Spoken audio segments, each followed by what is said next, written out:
Hello, all. My name's Cami Pillar Edson, and I work with Boulder County. I'm one of the co-project managers on this. So I would like to welcome you all to being here today and joining our virtual open house, one of two. We have one today in English and then one tomorrow at the same time at 4:30 in Spanish. But I run the Youth Transportation Program, who's working in partnership with the Mobility for All program to conduct this plan with our partners, Nelson Nygaard, who will introduce here shortly. So I'll kick it over to our co-project manager, Angel. Thank you, Cami. Good evening, everybody. Thank you so much for joining us tonight. We have a wonderful presentation for you, and you'll have a couple of opportunities to give some feedback through either Zoom polling or after the meeting, we'll send out the video recording and you can respond to a survey link. We are honored today by Commissioner Marta Lochmann, who's going to say a few words about the plan. I'd love to introduce you. Thank you, Marta. Thank you. Thanks everyone for joining us. I first want to give a special thank you to staff and the organizers of this event, and of course to all of the participants that are joining and making time to be part of this conversation virtually, and your continued feedback. This work is critical for our region and is a great indicator of the collaboration that exists as we continue to meet all resident needs. For the American Community Services 5-year data of 2019, at least 1 in 2 people in Boulder County is either an aging adult, a youth, a person with disability, or a person with income below the federal poverty level. And these demographic groups are more likely to depend on public transit and human services transportation options. This plan aims to address the unique transportation needs and barriers to ensure that people of all ages, abilities, and incomes can thrive in Boulder County. And what you'll see in this conversation and presentation this evening is that this plan will encourage continued efficient use of limited transportation resources as we work together. So thank you again for joining us and for sharing the information that is shared tonight in this presentation with your own networks so that we can continue to provide the best of Boulder County service to all residents and continue the regional work. I am going to turn it back over to Angel Bond. Thank you so much, Commissioner Lochmann. I really appreciate it. We're joined today with our consultant team from Nelson Nygaard, and they're going to be providing a presentation on the work that's been done today in the analysis. And I will turn it over to the project manager for the Nelson Nygaard team, Meredith Green. Thank you, Angel. And thank you for joining us here this evening. We're going to try not to take too much of your time, yet adequately educate you on the plan, the direction it's taken, what we found to date, and give you an opportunity for feedback. I will be presenting with my colleague, Ezra Pincus Roth, and I'd like to apologize in advance for my dogs barking in the background. All right, with that, let's get started. Ezra, next slide, please. So just a couple of quick Zoom features and housekeeping, and Angel, please chime in here if I miss anything. Video does help with communication. As we go throughout the course of our presentation tonight, I am mindful that there might be individuals who have visual impairments joining us on our presentation. So I'm going to make sure that I cover adequate descriptions of graphics, maps, and I will be doing something like reading off the slides directly because I want to make sure that we're covering all the information tonight. So you won't hear me give cues like I'm going to let you read off of the slide. I'm going to be reading a lot of the information that we're sharing with you tonight. So when you are wanting to communicate with us, video does help with communication. Please remember to mute your microphone unless you're speaking. Sometimes we have challenges with that. Even I have challenges with that when we forget to mute. So please mute. We would prefer that you type comments in the chat function, and you can see there is a chat button highlighted in the photo below. Angel is using her, or Ezra is using the arrow to highlight that. So you can click on that and use the chat feature. If you aren't able to do so, you can raise your hand using reactions, and we will try to be mindful of addressing comments we get that way as well. We do have only an hour, so we are recording the meeting. We will be sending a follow-up survey to you all. So those who may not have an opportunity to participate in Zoom polling, whether live in our meeting tonight, or even after the fact, once the meeting is recorded, will still have the opportunity to participate in a survey that will be sent out to all of our attendees tomorrow. I believe that covers it as far as our housekeeping for the evening, and we'll move on to our presentation now. So we have a test question, and I'm going to be very upfront with you and let you know that I'm not running the Zoom polling, my colleagues are. So we want to test this out with you before we get started. The first test question is, what do you most like to listen to when riding the bus? And the answers are podcasts, audiobooks, music, or just the sounds of the bus and my fellow passengers. So that's our first test question this evening. Angel, are you queuing up how to respond to this? Yes, I am. I'm having some tech difficulties. Anna and Aiden, if you could sign in with your personal account, that would help. Okay, let me do that. Okay, and while they're doing that, I'm going to jump to the next slide and get us started, and then we'll jump back to the test question. So first, let me tell you about this project and why we're doing it. Next slide, Ezra. Thanks. Okay, so what is the purpose of a coordinated public transit human service plan, you might ask, because it is kind of a big undertaking and certainly a mouthful to say. The whole purpose of this plan is to improve mobility for seniors, individuals with disabilities, and those with low income. This plan is the first of its kind for Boulder County.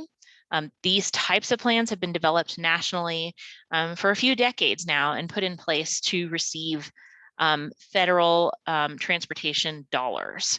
So the organizations that are involved are typically public transit providers, nonprofit providers, and health and human service organizations who come together to develop a true coordinated plan for a given region or county.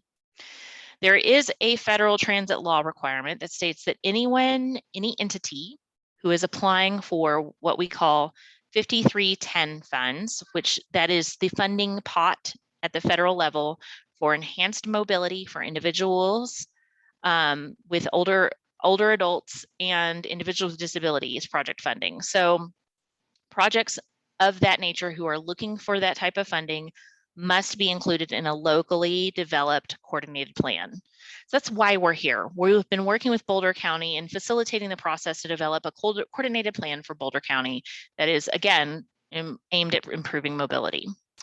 So now I'm going to jump back 2 slides to our polling question. I'm going to work with Angel and Aiden to see if we've got that up and running yet. I do not on my end. I'm still getting the same errors. Give me just another minute or two to try to figure this out. No problem. I'm going to keep talking. I think we should probably skip over it and then just send out the survey afterwards, Meredith. Sounds good. That's why we have the fallback. And that's why we put so many plans in place. Okay, skipping along, Ezra, to the next slide. All right, so when we embark on one of these plans, how do we do it? What is the process? And so it kind of consists of 3 major efforts. One starts with learning, and then 2, building that learning into existing conditions. And then based on all of the information that we've compiled throughout the course of the project, as well as stakeholder engagement and outreach, then we use that information to build strategies to meet the needs of Boulder County. So the learning consists of a variety of tools that we use to learn about the region and the county. And that includes an advisory committee that has helped guided our efforts throughout the course of this process, feedback from transit riders, community leaders, and human service organizations, as well as an online survey of transit providers and organizations so we can really get the lay of the land. That flows into existing conditions, which includes a demographic analysis, and I'll share a sample of that with you here shortly. Transit services, and looking at needs from the perspective of Boulder County.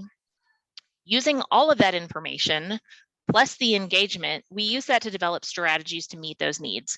We'll be talking through some high-level goals and sharing those with you this evening. And then we will roll all of that, plus your feedback, into an implementation plan.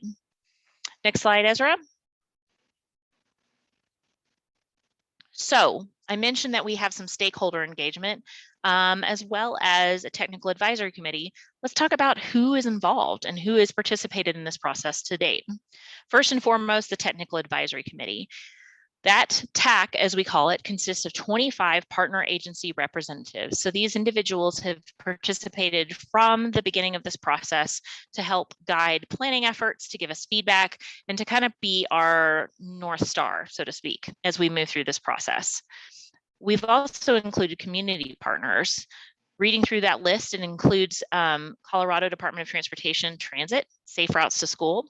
It includes regional planners who work within the area, including councils of governments and metropolitan planning organizations, the Area Agency on Aging, RTD Paratransit, university level, CU Boulder and Denver, the Aging Advisory Council, the Mill Levy Advisory Council, the Local Coordinating Council, which is in the process of currently rebranding, if I'm not mistaken, and then Bicycle Colorado. We've also had what we call affinity groups meeting throughout the course of this project. And those are groups of representatives that come from like backgrounds or professional organizations that provide feedback and guidance into this report as well.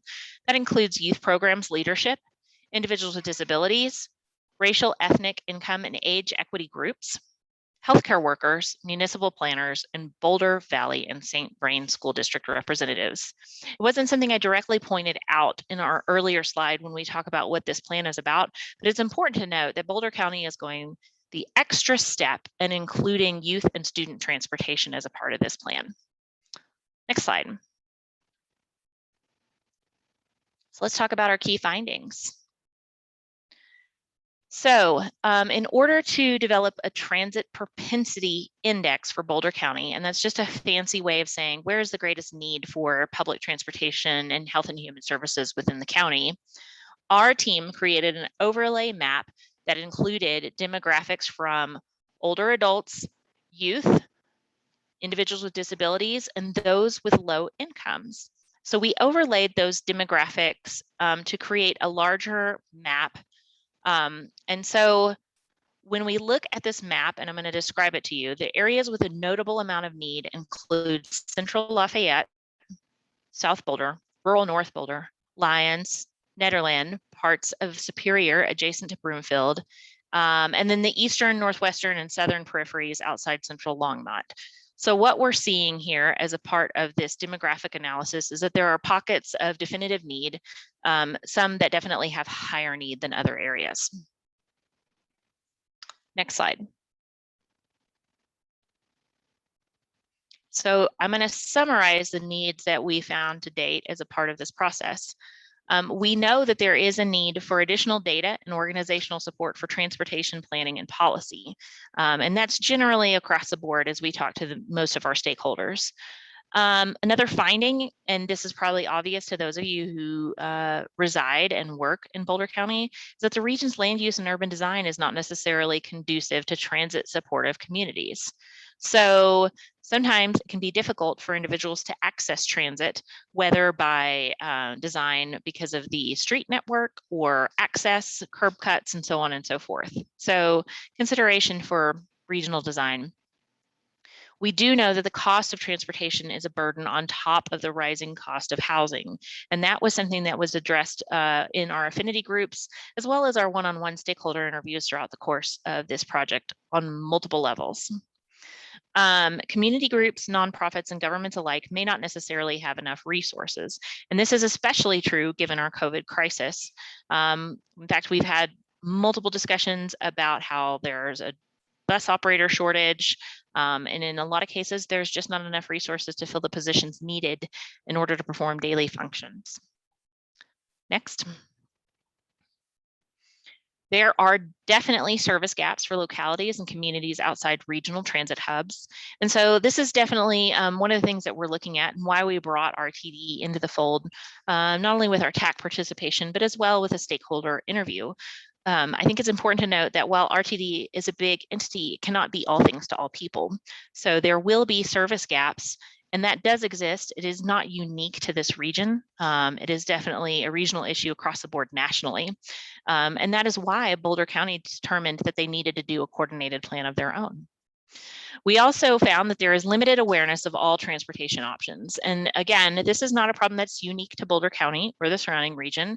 Often individuals just don't know where to go or who to call or how do I make trip connects work, especially if I'm going across the county or crossing what we call invisible boundaries that create our transportation network. And then there are some longer term challenges that demand big moves, whether policy or otherwise. Some things that have been brought up have included climate change, systemic discrimination, aging infrastructure and population, and then of course technology's role as it relates to transportation. Next slide. So now we're going to discuss some high-level draft goals and objectives. And this will be part of, while it is part of our Zoom polling that we had planned, if it's still not working, this will be part of the survey that will be sent out to you. So you will definitely have an opportunity to prioritize and comment on these goals as we go through them. Next slide. Okay, so we wrote these overarching goals and objectives very high level for the purposes of our presentation today. They certainly will be written out in a little bit more detail as we go into the actual writing of the plan process. The first of which is accessibility. And so some example objectives that fall under that accessible goal include supporting alternatives to car ownership and expanding information and access to multimodal transportation options. The second overarching goal is about equity. So some example objectives include determining which places are sufficiently serviced relative to special needs, and then listening to marginalized communities and responding directly to their needs. So this one's all about capturing marginalized communities, ensuring that their needs are being met, or at the very least being heard, so we can make sure that we're planning for them in the future. The third one is reliability. So recognizing and supporting personnel who keep the transportation system running. And as I mentioned, resources are a great challenge right now, so we felt that this was definitely an appropriate objective. And then helping to increase regular program and service use. We are acutely aware that a number of transportation providers, including human service providers, took a massive hit in usage because of COVID.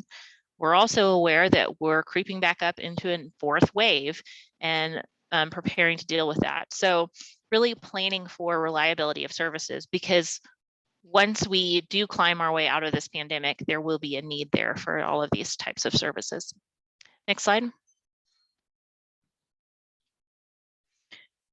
So the fourth goal revolves around efficiency. And so looking at this reduction in strain on existing resources and evaluating program and service effectiveness. So really we're looking at efficiency and effectiveness. Are we doing the right things with the right resources? Do we need to retool?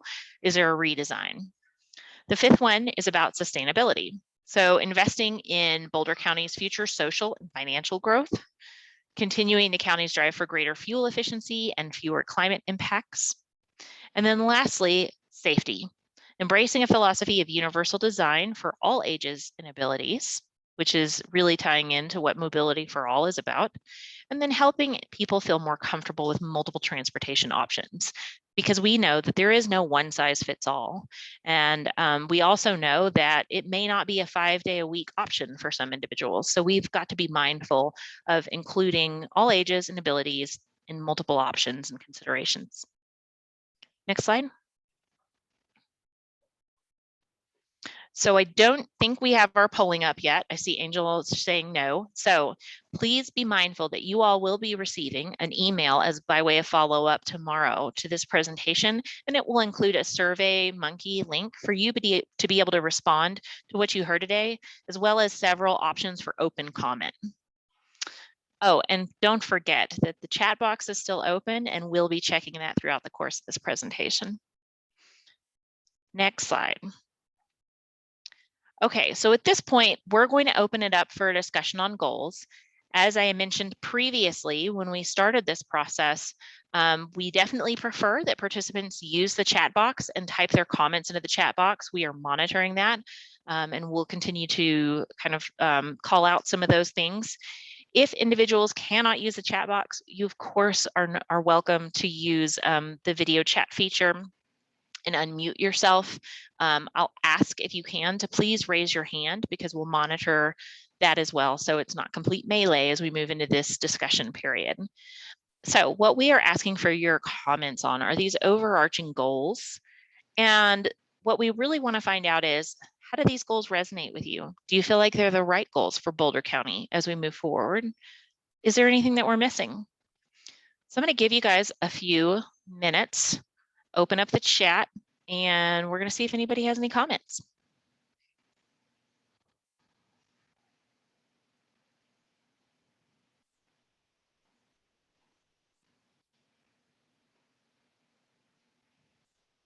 And as a reminder, you can use the reactions button on the bottom right of your screen to raise your hand if you'd prefer to speak by video.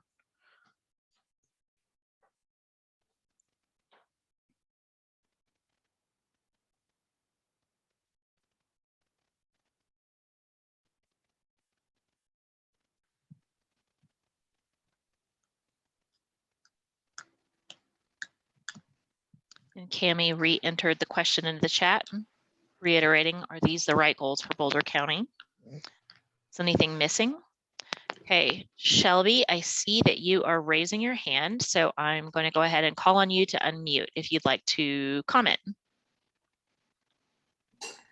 Hi, yeah, I'm Shelby. Thanks for hosting this. I live at the intersection of 30th and Colorado, and I think the one thing for me is that there was a lot of really great things in our area, like a lot of good bus connections. There's a car share. There's 3 car shares in our area, but a lot of those got changed because of COVID.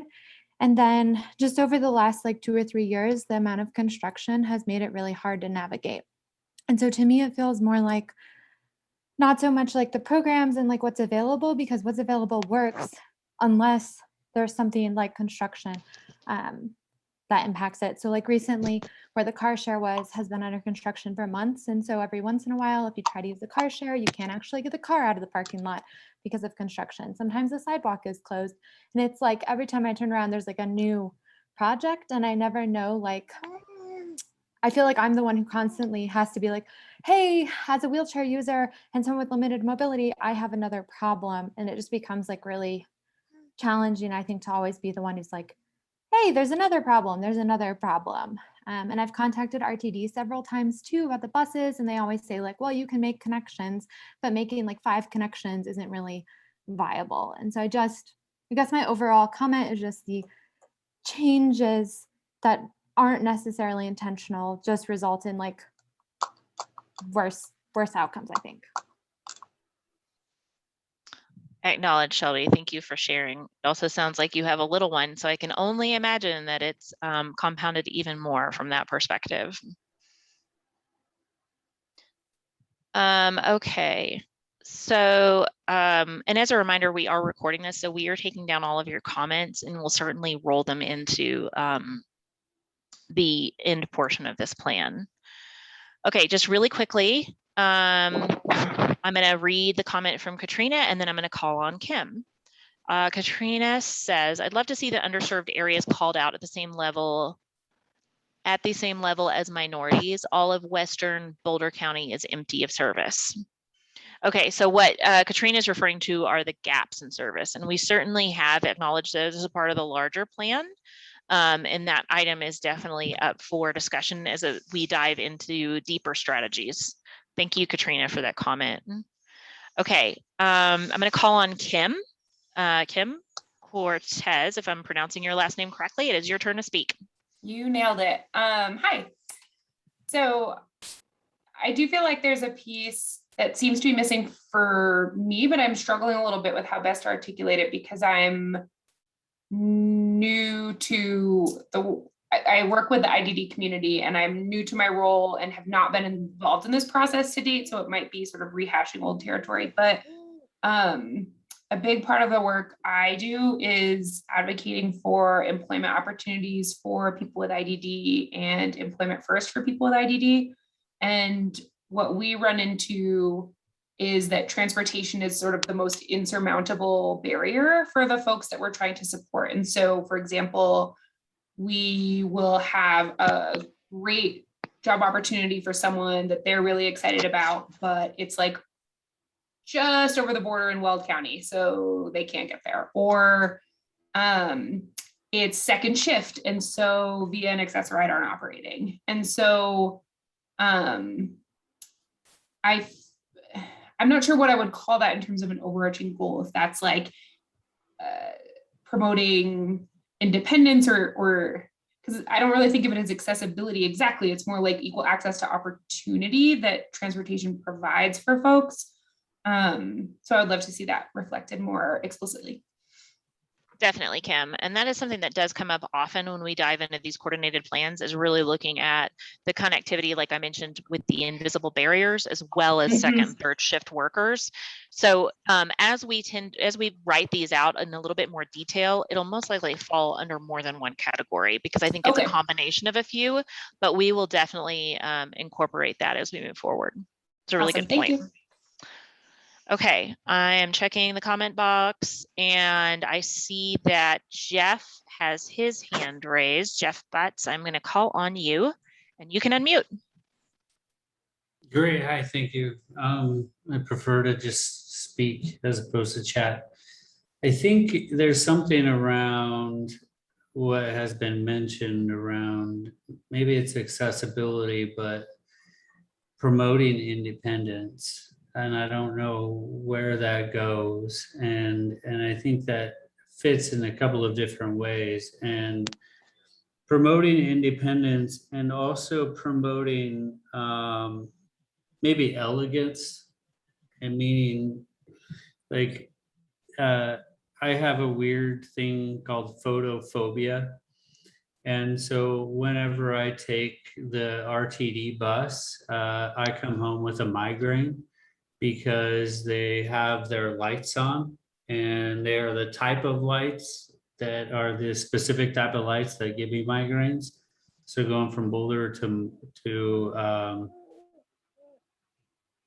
Longmont, just that short ride, that short little bit of time with the lights on in Boulder and that short bit of time with the lights on in Longmont gives me a migraine for hours.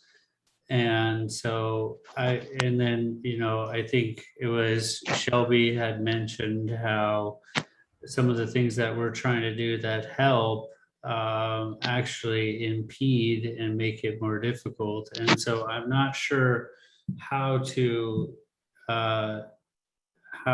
where it fits, but I feel like something like,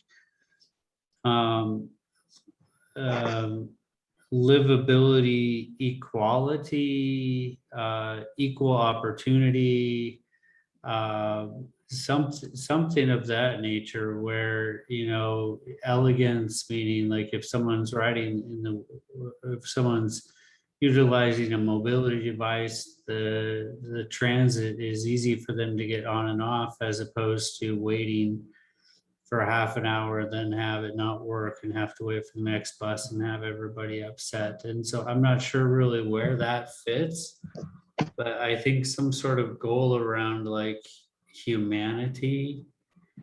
And I don't know where that fits, but I guess I just think like responding to human needs. Thank you.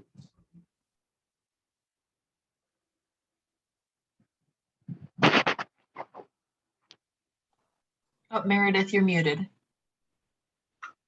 Thank you. Sorry, I'm trying to prevent the dogs from barking.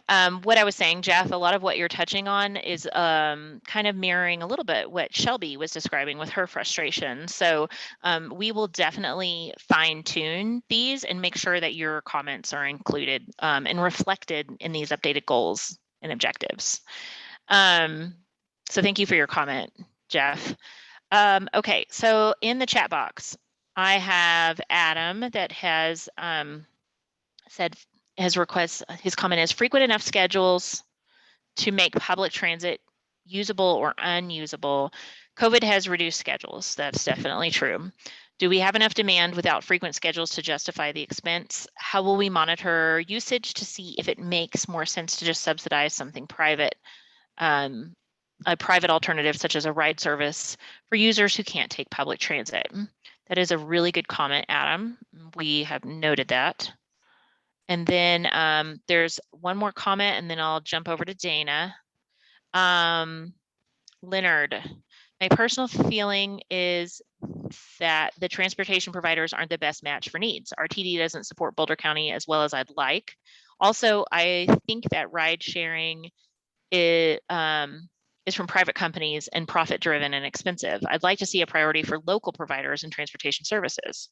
It's a really good comment, Leonard, and it's kind of echoing the previous comment. So we have documented that and we'll include that.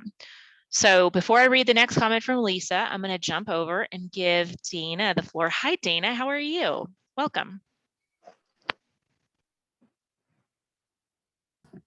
Hi, thank you. I'm doing okay. I just ordered 20 more KN95 masks just for the air quality. I really appreciate what's being said about humanity, bringing humanity into this process. I want to make the point that RTD is missing from these conversations. This is only the second thing I got invited to, and I saw their name listed in one of these things, but there's nobody here. And RTD is the major player in this, in transportation in Boulder County and in the area. So I'm really hoping that they can get involved in this and be communicative. And just from the level of humanity, as an older adult, and I'm noticing one couple of particular things. One thing, there's no restrooms anywhere. If you got to make several changes, like it takes you 3 hours to get somewhere, where are you going to pee? I mean, this is just silly. I think it'd be nice to have some public restrooms at more than like one place in Boulder and one place in Lafayette. And I don't know if there is a place in Longmont, maybe. And then in general, shelters, a lot of the bus stops, and I know if they're not very busy, you can't have, structures at every bus stop, but a little more often perhaps to have a place to get out of the weather, out of the rain or out of the snow or the hail or what. We can't get out of the smoke. You just have to wear your mask now. So anyway, yeah, just to bring humanity to it and recognize that a lot of the population is aging and it takes a little longer, and we need a little, maybe bus drivers can like automatically lower the bus without having to be asked or demanded to kneel the bus for, like when you're carrying a shopping cart and they expect you to pick it up and carry it up on the bus. Okay, I'm whining now, so I'll stop. But yeah, more humanity and human needs, basic human needs. Let's consider that more. Thank you. Thanks, Dana. And that's definitely echoing and trending with all the other comments that we heard. And so we will certainly include that into our updated goals. We really appreciate your feedback. Okay, there's a couple comments that have come in and I'm going to read them off. The first one is from Lisa, and she is agreeing with the previous two commenters. For equality's sake, those who can't afford private transportation or individuals with disabilities who don't drive like me need transportation so that our world is not limited. I also sympathize with those in less served areas. So it's a really good comment, Lisa. The next comment is from Shelby.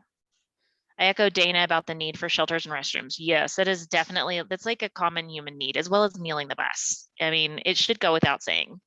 The cuts from COVID would be easier to deal with on the bus if those were easier to access, and it would make it a bit more comfortable. Those are really good comments, Shelby. Thank you. Okay. In the interest of time, because we're a little past the halfway mark and we still have some stuff to cover, I'm going to pause our discussion. You guys have been such great participants. I'm going to read off the comment from Zoe real fast, and then I'm going to direct us to turn back to our slideshow so we can continue the presentation and our guided discussion. Just really quickly, Zoe. Hi, Zoe. She says connectivity is very important. As other people have shared, many people want to drive across service areas, like from Boulder County to Weld County or rural Boulder County to Aurora. That's a really great point, and it goes with those invisible boundaries that trip us up so often, Zoe. Thank you for making that comment.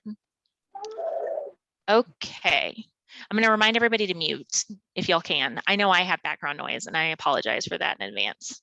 But at this hour, there are dogs and toddlers, and that's just the way it is.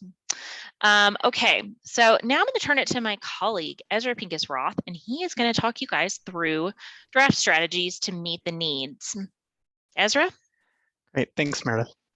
And Hey everybody, I hope everyone's having a good afternoon. So our next step in the plan is to develop strategies that can help meet the needs or challenges uncovered earlier in the planning process. And the strategies that we're sharing with you today are ideas that we have heard from community members and organizations throughout this process, but we also want to hear your preferences on them as well. That's why they are still noted throughout this presentation as draft and proposed strategies. We'll say at the end, but we'll just say it now, nothing is set in stone. I think we want to make sure that the wording is right, that's reflective of you and your community's experiences, that you see yourself in these strategies. So without further ado, let's get into a sample of them.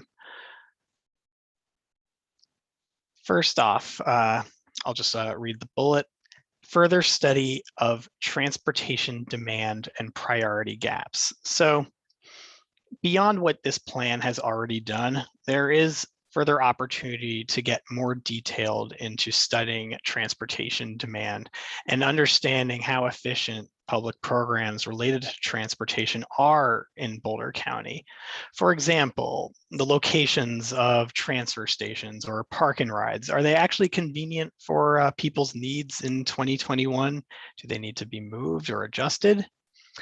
Thinking about that awareness question, how much are marginalized communities aware of currently existing programs like Ride Free Longmont or Ride Free Lafayette?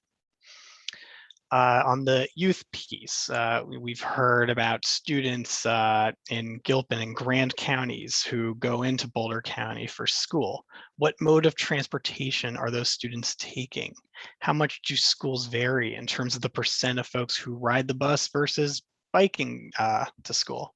These are the types of questions and answers that can help improve the overall transportation system, but there needs to be an investment of resources to actually study them further in detail. So that's number one. Number two, survey major employers to determine consistent shift times and reschedule bus arrivals at those sites accordingly. So large employers in the county, think the school districts, CU Boulder, Smuckers, other entities where there's maybe a large centralized workplace. The idea for this strategy is to survey them about what their employee shift times are in order to better coordinate transit with those schedules. Because right now, if you're commuting and the bus does not coordinate with your work schedule, you either won't take it, or you may make a decision that results in losing a lot of time in your day that could be used on other household needs, because you may have to wake up earlier to catch the bus, or you end up arriving at your workplace well before your start time. This strategy would aim to make transit a more viable option for employees. And then number three, the last strategy on this slide, expand travel training to youth, families, and caregivers, especially those with or tending to individuals with special needs. So travel training teaches people how to use transit along multiple steps of the journey, from planning their trip, what to do when boarding, how to pay, how to be a conscious transit rider, how to know when your stop is coming up and get off the bus. Travel training can help ease concerns that individuals, families, and caregivers have about riding the public bus. We heard that, I think, particularly for families that may have youth and sort of concerns about one's comfort and safety. But the truth is, there are existing travel training programs out there, and they can be tailored to youth, older adults, people with a disability, people who don't speak English, because a key message that we got was if people see somebody like them using transit confidently, there is potential there for a lasting impression that could make would-be transit riders on the fence, making them into more regular and comfortable and confident transit riders. So this strategy would specifically help expand the diversity of travel trainers who are hired and help expand the reach of existing travel training programs that are out there. So the plan was we would have a poll after each kind of set of strategies to gauge what your top choice is. But I guess if the polling is down, rest assured, we will have a survey that will be sent out again to everybody at the end. And also at the end of this larger section about strategies, we will actually put all of these back up on the slide and we can discuss some of the details and hear some ideas from you. So if that's all right, I can continue on to the next theme. So here's a couple strategies that deal with that question of access to transit. First, improved access to bus stops and upgrading the stops at high need sites. So this is important because the transit journey is not just the bus ride, but also the act of getting to and waiting for the bus. Community members and stakeholders told us how bus stops throughout the county lack sidewalks or protection from the elements. Some of the bus stops, I think along Highway 287, I think come to mind as sort of, bus stops that are in the shoulder of the road. But whether you lack sidewalks or a shelter from the snow, it's an inconvenient journey for all of us. And it's a particularly inconvenient journey if you are using a wheelchair and or pushing a cart full of groceries and or pushing a stroller with a child. And so, we would hear this multiple times. And high need sites, that can be something that is either a very popular site, but also high need in that it's a location that is across the street from an affordable housing development or a hospital or something that's, again, a site or bus stop that serves a population of a special need. The second strategy is consideration for universal design and access practices into updated multimodal transportation standards.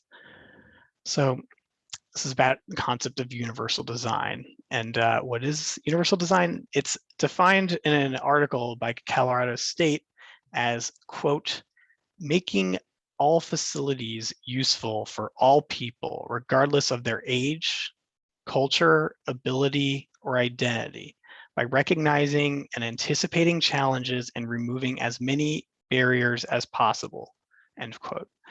So this is more than just merely complying with the Americans with Disabilities Act or ADA. For example, imagine a new transit station gets built in a town center. If it were simply just to comply with ADA, there would be a ramp for someone using a wheelchair or an elevator, but it may be treated like an afterthought in the design, off to the side, somewhere not immediately visible, requiring one to rely on wayfinding signage to get to that location if they need it. With universal design, though, everybody would be going through the same entryway because it would be designed as a whole to have no steps to access the platform.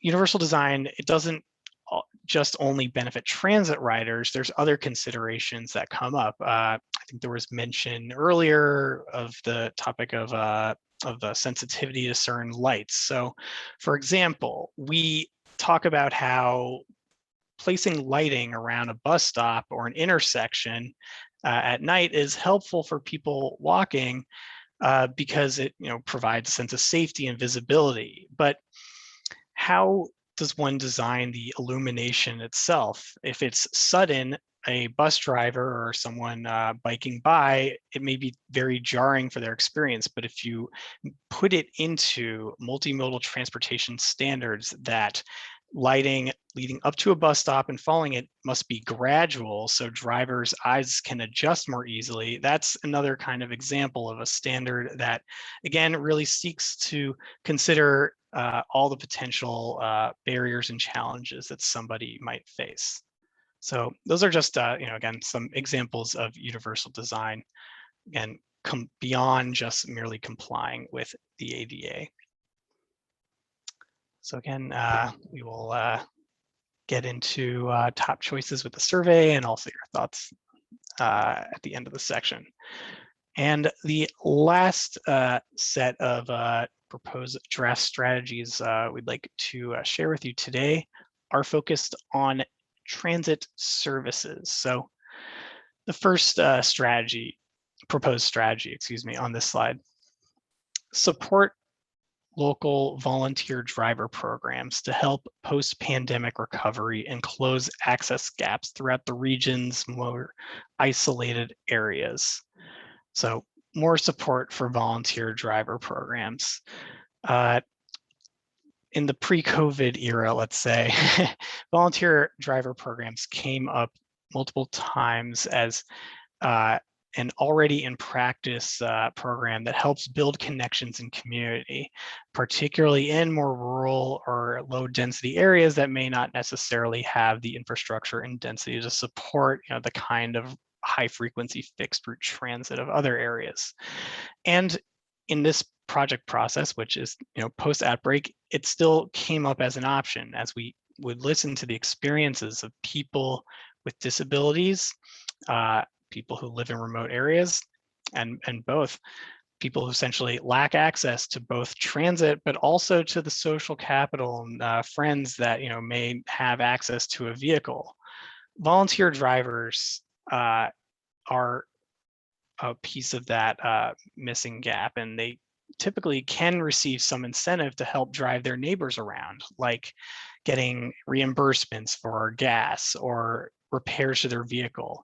And public funds could go to support those incentives for volunteer drivers. So that's an example of support. Strategy number 2. Pilot a flexible connector service in areas underserved by fixed route transit. So this is a flexible transit connector service, and I'll explain what that is.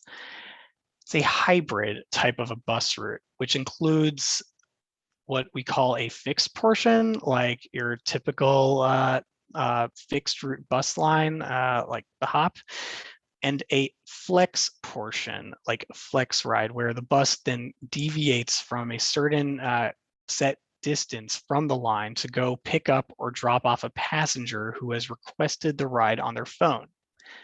Typically, the bus would start off and generally try to follow the fixed route, but if a passenger requests, they would then deviate as long as it's within a set distance.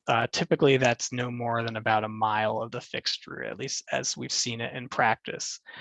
But passengers would be able to track the bus location, and the bus driver would be able to track the location of the requested stops from passengers, both in real time. So it's a hybrid strategy for, I think, filling in the gaps of areas that would have some propensity for transit, but maybe need more flexibility than just simply a bus that only sticks to an arterial highway.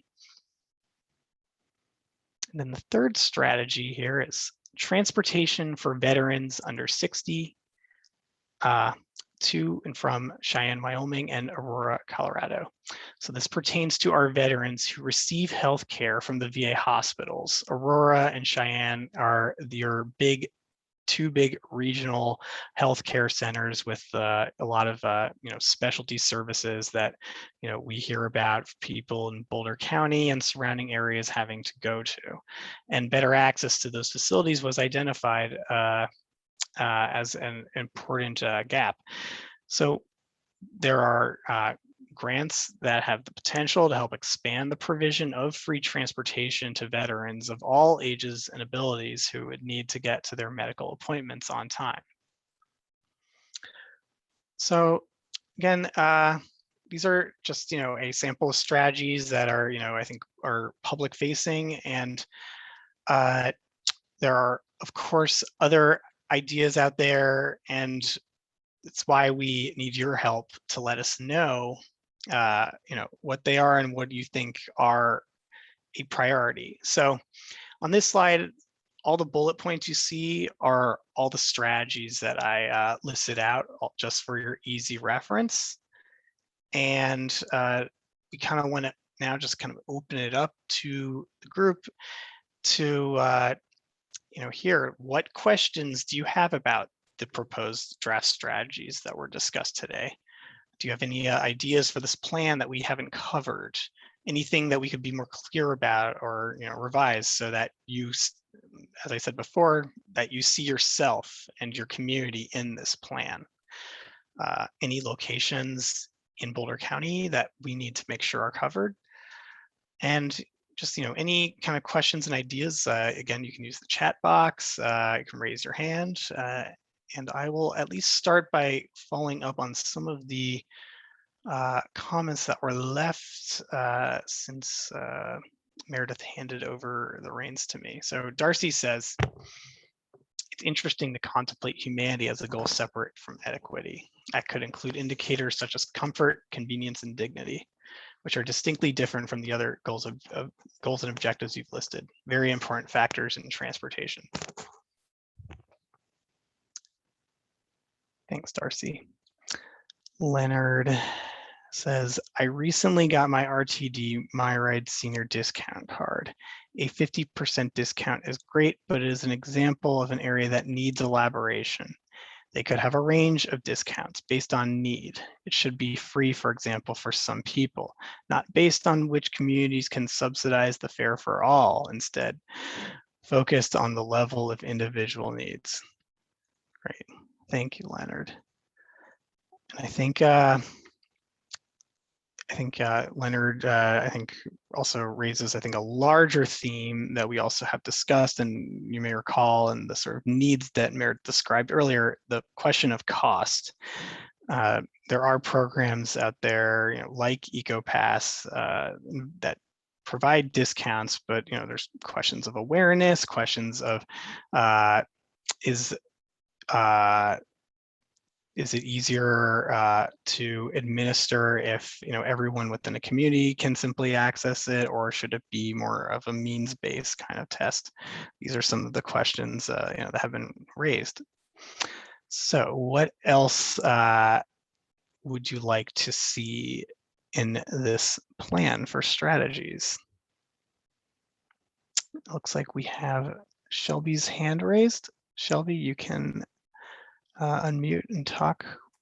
Yeah, I was just gonna say, I'm in several chronic illness support groups for Boulder County, and a lot of people go to Anschutz to see specialists for not super frequent, like maybe every 3-month appointment. So in addition to veterans, the bus that runs to Anschutz right now, I think is really made more for people who work there, because it only has a couple morning and a couple afternoon.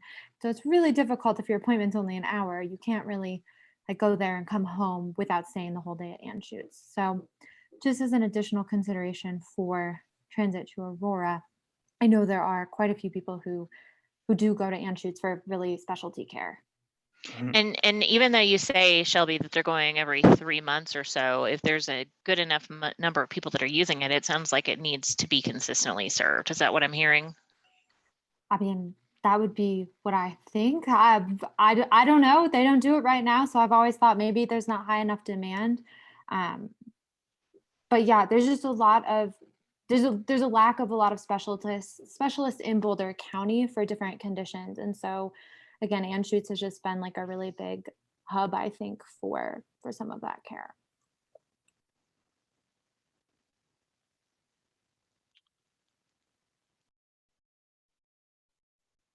Just writing that down. I think it's a really a great point. I think it lies at the intersection of a lot of the pieces we talked about. So thank you, Shelby.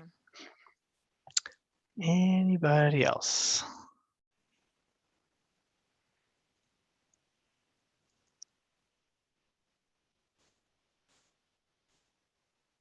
Dana?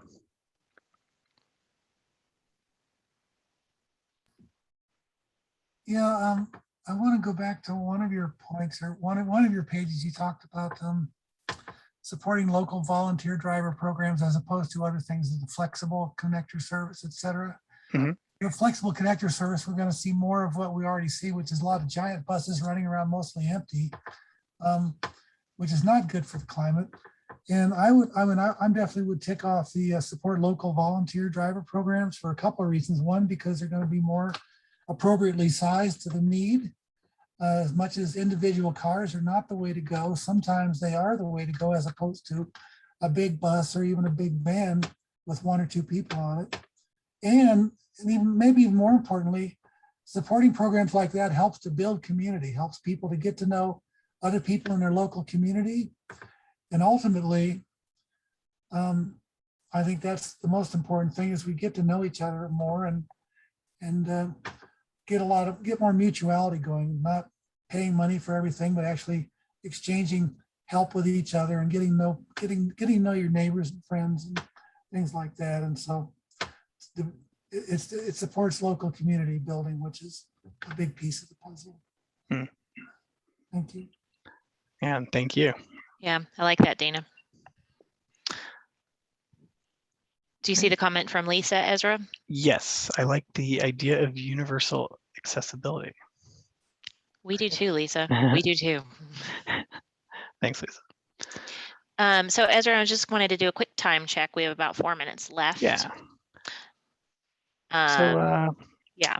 And again, if more thoughts come to you in the time we have, please leave them in the chat. But also, we will also be sending out a survey when we can get this on video.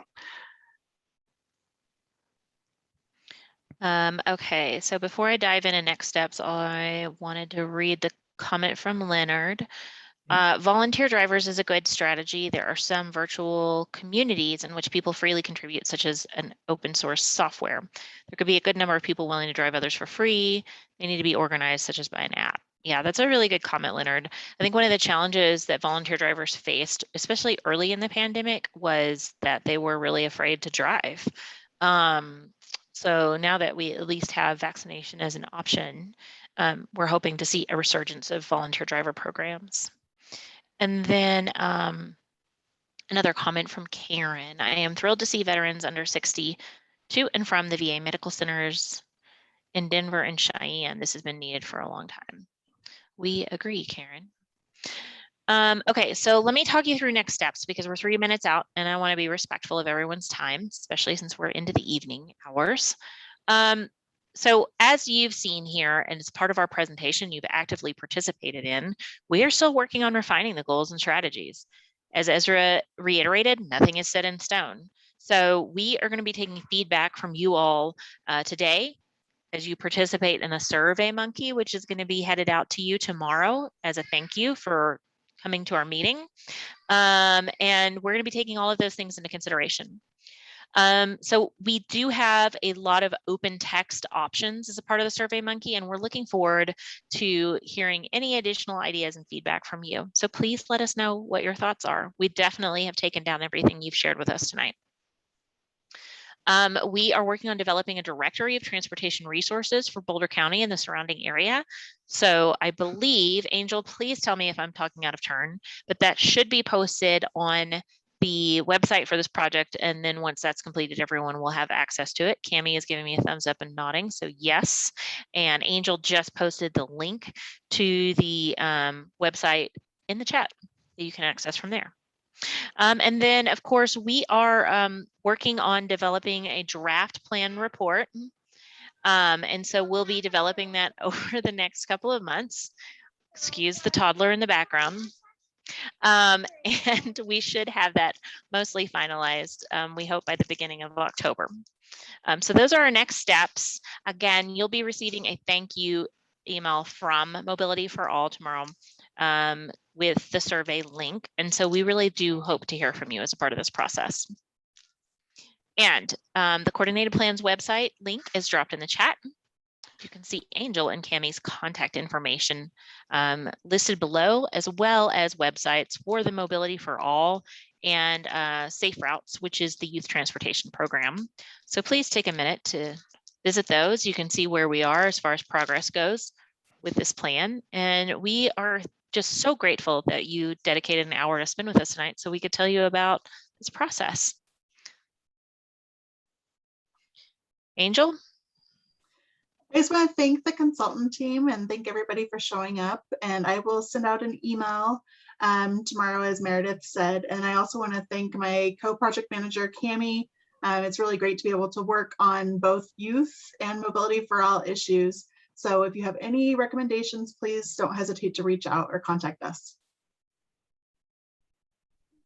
Thank you so much. Yes, thank you, everybody. Just reiterate the big thanks from everyone else. Appreciate your time.